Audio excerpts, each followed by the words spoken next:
مشرکین، اگر تمہارے رشتہ دار مشرک ہوں تو مغفرت کی دعا نہ مانگو، شرط یہ ہے شرک والے عقیدے پر مرا ہو۔ ہاں ہدایت کی دعا مانگنا جائز ہے، میں حاشیہ لکھواتا ہوں، معنی سن لیں۔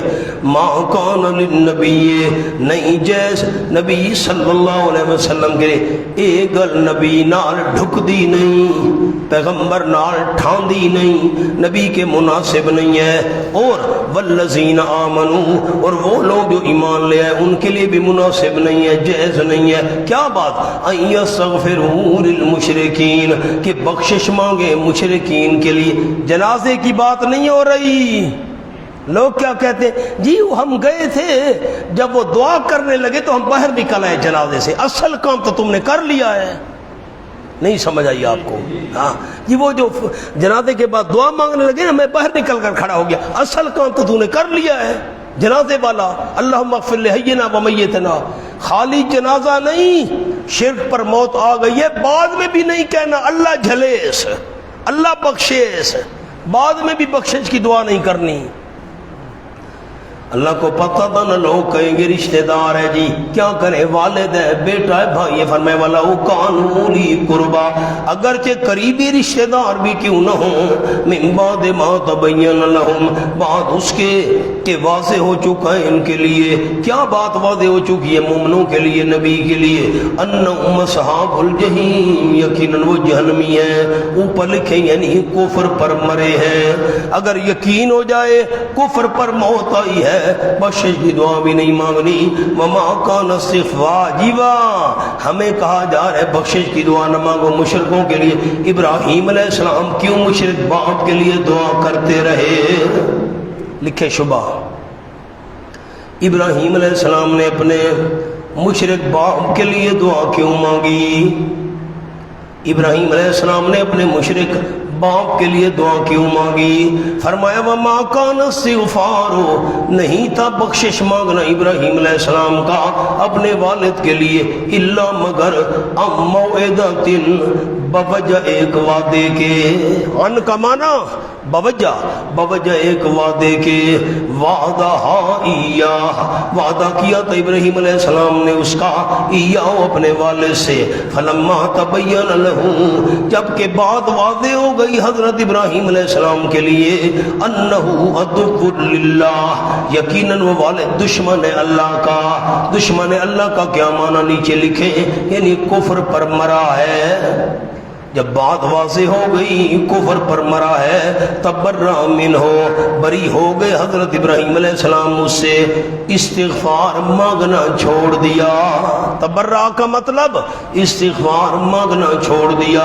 ان ابراہیم، کیوں حضرت نے وعدہ کیا تھا، علت وعدہ، اس لیے باپ سے وعدہ کیا تھا، یقیناً ابراہیم علیہ السلام لواہن، بڑے نرم دل تھے، حلیم، جلدی انتقام لینے والے نہیں تھے۔ اور میں آپ کو جملہ لکھوا دوں، لکھیں جی نمبر 1، دعائے ہدایت ہر زندہ مشرک کے لیے جائز ہے۔ جلدی کریں جلدی، دعائے ہدایت ہر زندہ مشرک کے لیے جائز ہے۔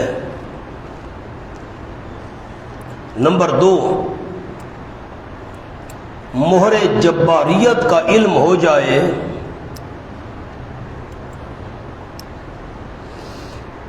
تو دعائے ہدایت کرنا بھی جائز نہیں۔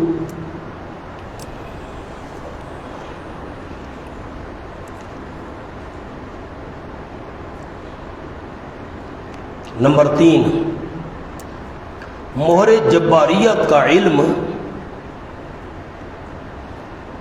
بذریعہ وحی ہو سکتا ہے۔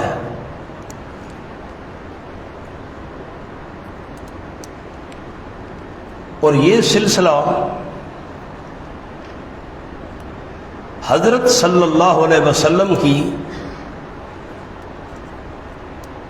وفات سے ختم ہو چکا ہے۔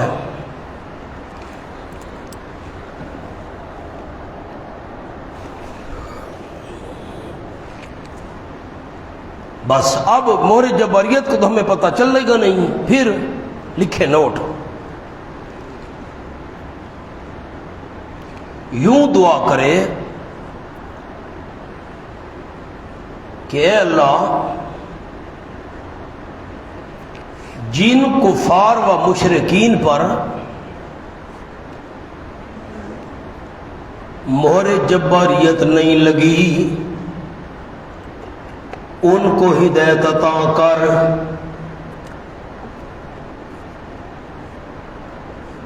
مشرکین کی ہدایت کے لیے دعا کرنی ہے تو کیسے کرنی؟ اللہ جن پر مہر جباریت نہیں لگی ان کو ہدایت عطا کر، یوں زندہ مشرک کے لیے دعا کرنی ہے۔ آئیں مولانا وما كان الله ليضل قوما بعد إذ هداهم دفع شبہ، سامنے لکھیں جی دفع شبہ۔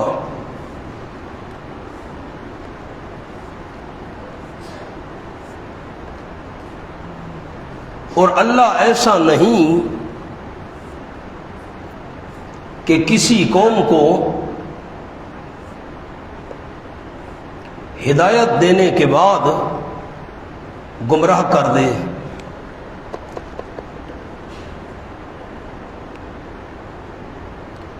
جب تک ان پر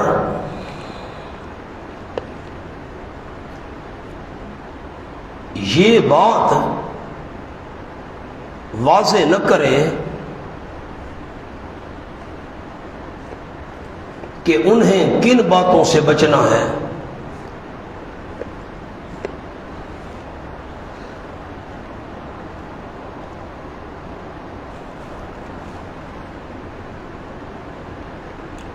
آگے لکھیں یہ جواب ہے شبے کا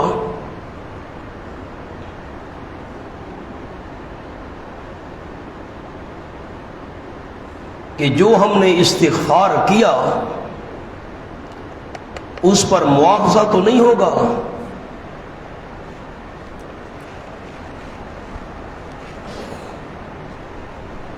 بس اللہ نے جواب دیا کہ نہ مواخذہ نہیں ہوگا جتنے تک میں اللہ کریم ایک حکم واضح نہ کر دوں، حکم واضح کرنے کے بعد پھر اگر کوئی نہ مانے تو میں گمراہی کا فیصلہ کرتا ہوں، ایسے گمراہی کا فتویٰ نہیں دیتا۔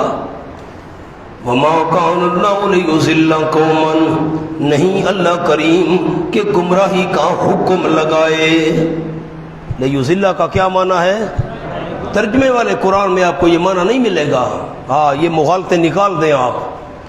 وما كان الله ليضل قوما، نہیں اللہ کریم کہ گمراہی کا حکم لگائے کسی قوم پر، بعد اذ ہداہم، بعد اس کے کہ جب کہ ہدایت دے چکا ہے ان کو، ہدایت دینے کے بعد گمراہی کا حکم لگا دے، ایسے اللہ نہیں کرتا۔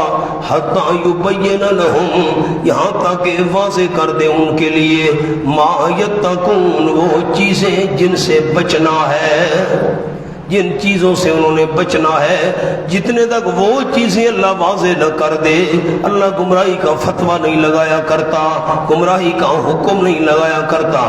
یقین اللہ کریم ہر ایک چیز کا علم رکھنے والا ہے۔ ان اللہ، یہ اب تائید آ گئی ہے، ان اللہ، یقین اللہ کریم اسی ہی کے لیے بادشاہی آسمانوں کی اور زمین کی، استغفار مشرکین کے لیے کیا، عذاب دے سکتا ہوں جو میں بادشاہ، اللہ جان ڈالتے اور جان نکالتا ہے۔ وما کان لکم، میرے منع کرنے کے بعد اگر تم نے مشرکین کے لیے بخشش مانگی تو پھر وما لکم من دون اللہ، نہیں ہوگا تمہارے لیے اللہ کریم کے علاوہ کوئی حمایتی نہ کوئی مددگار، ولی جو مصیبت آنے نہ دے، نصیب جو آئی مصیبت کو ٹال دے۔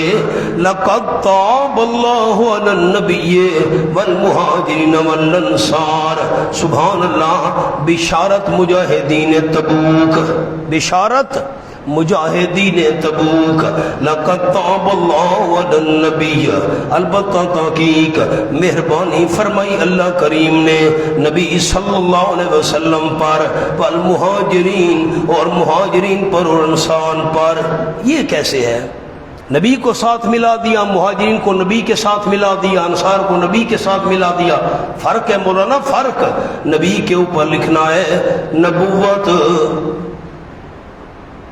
و امامت جہاد میں، اللہ نے کیسے مہربانی کی نبی پر، آپ کو نبوت عطا کی، جہاد کا آپ کو اللہ نے امام بنایا، والمہاجرین والانصار، مہاجرین و انصار پر بھی اللہ نے مہربانی کی۔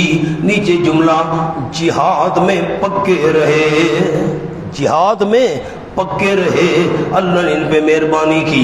الذین، وہ مہاجرین و انصار، اتبعوہ، جنہوں نے اتباع کیا آپ صلی اللہ علیہ وسلم کی، آپ کے پیچھے چلے، فی ساعۃ العسرا، مشکل گھڑی میں، تنگی کی گھڑی میں نے کیا معنی کیا ہے لقد تاب اللہ کا؟ کیا معنی کیا؟ مہربانی کی، خیال کرنا۔ آپ کوئی اشکال نہیں ہے، اگر توبہ کا یہ معنی کرو گے نا توبہ والا، تو پھر نبی سے کون سی غلطی ہوئی تھی معاذ اللہ کہ اللہ نے توبہ قبول کی، یہ معنی نہیں کرنا۔ مہاجرین انصار سے کون سی غلطی ہوئی تھی تبوک کے موقع پر کہ اللہ کریم نے ان کی توبہ قبول کی؟ نہ، معنی کیا کریں گے؟ اللہ نے مہربانی کی، رجوع فرمایا۔ لقد تاب اللہ علی المؤمنین، علی النبی والمہاجرین والانصار۔ ایک اور جملہ عرض کرتا ہوں، لقد تاب اللہ علی النبی، ہمیشہ ہمیشہ کے لیے تاب اللہ، اللہ کریم نے توبہ قبول کی ہوئی ہے۔ کیا معنی کیا؟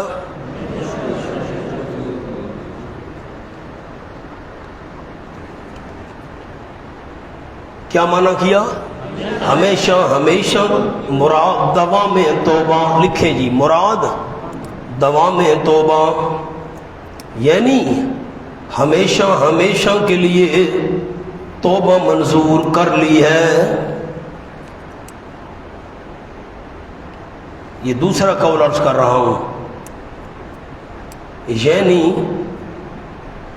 اللہ کبھی ان کو اکیلا نہیں چھوڑے گا، یہ معنی ہے، اللہ کبھی ان کو اکیلا نہیں چھوڑے گا، اور مہربانی والا معاملہ کرو، کوئی اشکال نہیں ہے۔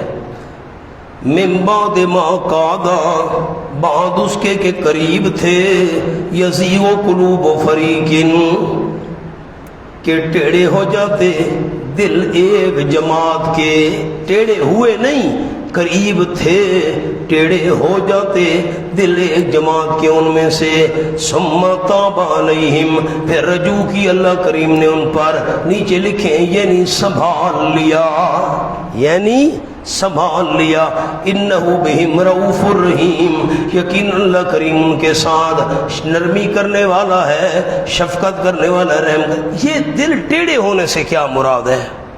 جملہ لکھیں سامنے،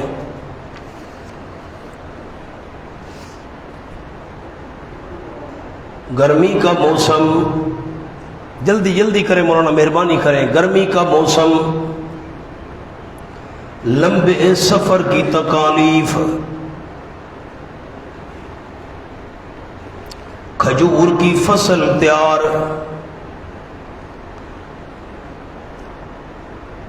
جس پر ساری گزران تھی،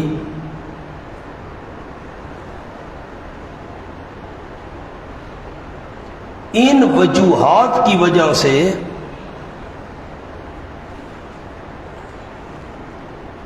وسوسہ آنے کا اندیشہ تھا،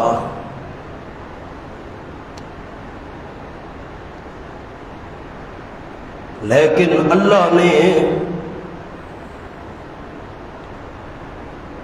ان کے دلوں کو سکون و اطمینان اور صبر و استقلال عطا کیا۔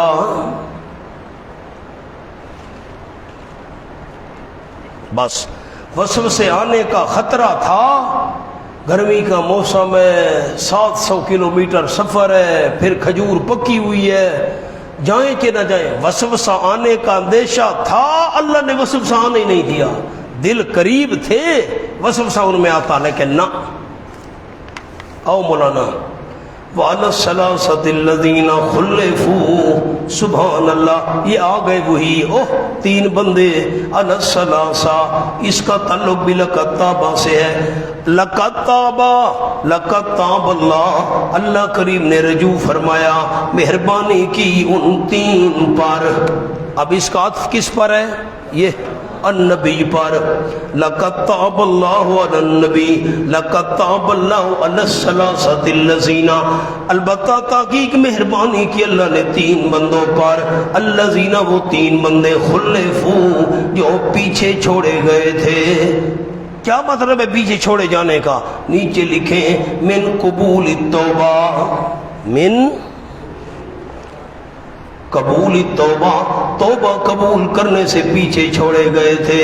فی الحال ان کی توبہ قبول نہیں ہوگی، 50 دن گزرنے دو، چھوڑے گئے تھے پیچھے قبول توبہ سے، حتی اذا ضاقت علیہم الارض، یہاں تک کہ جب تنگ ہو گئے ان کے اوپر زمین، بما رحبت، ما مصدریہ با سببیہ، بوجہ فراخ ہونے کے، مصدری معنی کیا وَضَاقَتْ عَلَيْهِمْ أَنفُسُهُمْ، اور تنگ ہو گئے ان کے اوپر ان کے نفس، ان کی جانیں بھی تنگ ہو گئیں، کوئی بولتا نہیں تھا، گھر والے بھی، بیویاں بھی، بیٹے بھی، سارے رشتہ دار، سلام کا جواب دینے کے لیے کوئی تیار نہیں تھا، تنگ ہو گئیں ان کے اوپر ان کی جانیں۔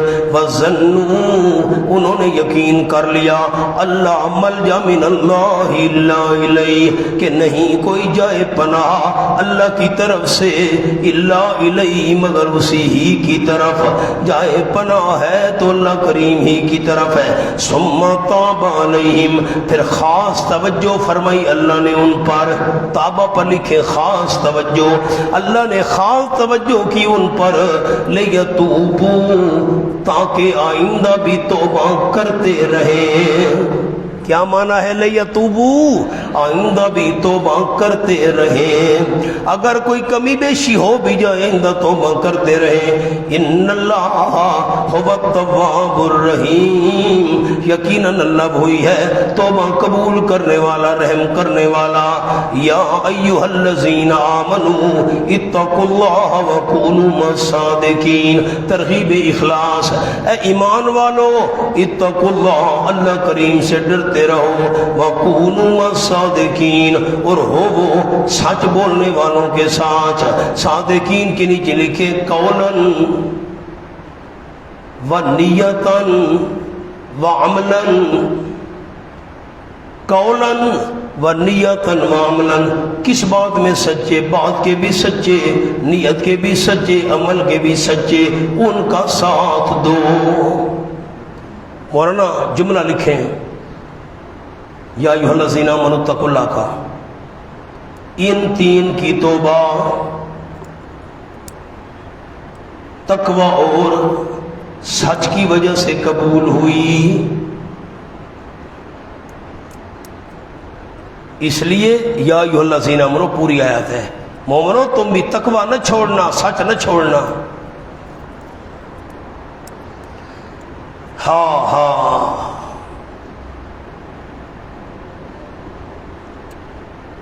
میں سرگودھا پہنچا ایک دفعہ، بڑی پرانی بات ہے، ہمارے استاد شیخ التفسیر والحدیث، استاد العلماء حضرت نیلوی صاحب رحمۃ اللہ علیہ دورہ تفسیر پڑھا، اتفاقاً یہی آیت تھی۔ جب میں پہنچا تو یہ ربط بیان فرما رہے تھے نیلوی صاحب رحمۃ اللہ علیہ، یا ایھا الذین آمنوا اتقوا اللہ وکونوا مع الصادقین، ان تین کی توبہ تقوی اور سچ کی وجہ سے قبول ہوئی، مومنو تم بھی تقوی اور صدق نہ چھوڑنا۔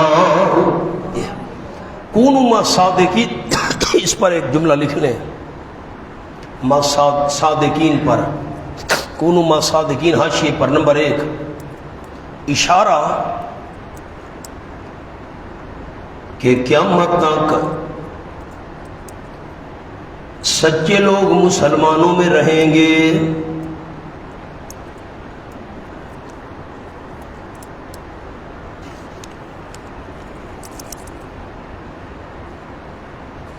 اللہ۔ نمبر 2 دلیل ہے اجماع امت کے حجت ہونے کی،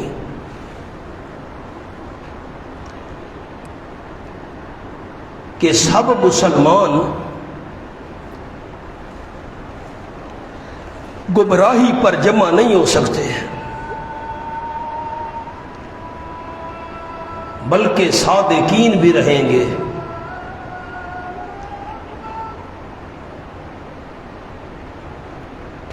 کیا جملہ لکھوایا مولانا؟ ایک تو اشارہ کیا ہے کونوا مع الصادقین میں، قیامت تک سچے لوگ مسلمانوں میں رہیں گے، اس لیے سچوں کا ساتھ دو۔ نمبر دو دلیل ہے اجماع امت کے حجت ہونے کی، وہ کیسے کہ سب مسلمان گمراہی پر جمع سچے بھی رہیں گے۔ آگے الگ مضمون ہے انشاءاللہ ظہر کے بعد۔ اللہ اللہ اللہ